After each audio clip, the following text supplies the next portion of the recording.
Salut à tous et bienvenue dans cette nouvelle émission de Chronicomics, une émission dans laquelle on chronique la bande dessinée et plus particulièrement les comics.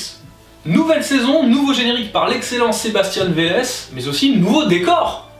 Hawaï, New York, la Lune. Ouais bon, on n'est pas trop décidé encore sur le décor. Depuis le début de Chronicomics, quasiment toutes les émissions font le lien entre cinéma et comics, et ce sera aussi le cas de cette émission-ci, puisqu'aujourd'hui nous allons parler d'un auteur que j'apprécie particulièrement, à savoir Mark Millar. Né en 1969 en Écosse, Mark Millar est un scénariste de bande dessinée tombé dedans dès l'âge de 4 ans. Gamin fan de super-héros, il se crée un costume d'Iron Man en papier qu'il aggrave directement sur ses vêtements, il se balade à l'école avec un costume de Superman sous ses fringues, et pour sa première communion, il se dessine le masque de Spider-Man sur la tronche directement avec un marqueur indélébile. Parmi ses auteurs de référence, il cite facilement Alan Moore, Frank Miller, Warren Ellis et Grant Morrison. Comme beaucoup d'auteurs britanniques, il a fait ses armes dans le magazine 2000 AD avant de se lancer sur le marché américain.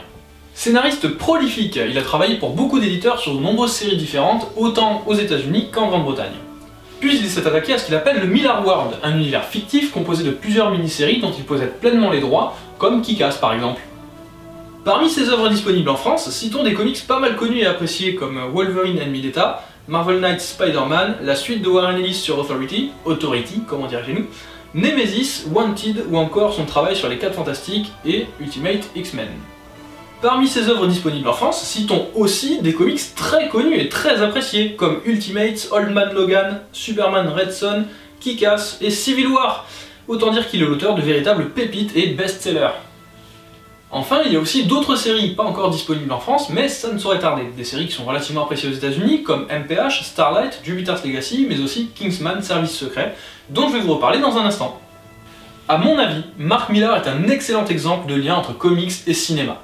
En tant qu'auteur, il est très inspiré par le 7e art, et ça se sent particulièrement dans certains de ses comics, comme Ultimates, que je trouve très cinématographique autant dans son scénario que dans sa mise en page. Mais l'apport du cinéma dans le travail de Millar est particulièrement flagrant dans Kick-Ass 3 où le final est un vrai final de film, à tel point que c'en est vraiment ahurissant. Bon, là je suis sur le point de vous balancer la fin de Kick-Ass, donc si vous ne l'avez pas lu, tant pis pour vous. Donc, la fin de Kick-Ass se déroule dans un cinéma, dans lequel on voit des affiches des films Jupiter's Legacy, Superior et Super Crooks, qui sont donc des comics de Mark Millar. Puis écran titre, puis présentation des acteurs, entre guillemets, les personnages de l'histoire en fait, acteurs qui regardent clairement la caméra, comme s'il s'agissait de photos prises sur un tournage. On peut même voir que Mindy est en plein maquillage. Puis générique de fin, puis une scène post-générique, et enfin l'écran fin. Mais on a aussi des exemples où Mark Millar inspire lui-même le cinéma. D'abord dans ses œuvres. Par exemple, les films produits par Marvel sont pas mal inspirés de l'univers d'Ultimates que Mark Millar a créé. Le meilleur exemple étant le personnage de Nick Fury. Pour ceux qui ne connaîtraient les Vengeurs qu'à travers les films de Marvel, attendez-vous à un véritable choc. En effet, à l'origine, Nick Fury est un personnage blanc. Et c'est Mark Millar dans Ultimates qui a décidé de lui coller la tronche de Samuel L. Jackson. Et pour l'anecdote, dans le volume 2 d'Ultimates, les Avengers discutent de l'adaptation possible de leurs aventures au cinéma et Nick Fury explique que seul Samuel L. Jackson, le grand Samuel L. Jackson, serait assez cool pour jouer son rôle. Ce qui sera effectivement le cas. Enfin, Millar inspire lui-même le cinéma grâce à son boulot de consultant pour la 20th Century Fox. En effet, depuis 2012, il est consultant pour la Fox sur les adaptations des franchises Marvel comme les 4 Fantastiques ou les X-Men.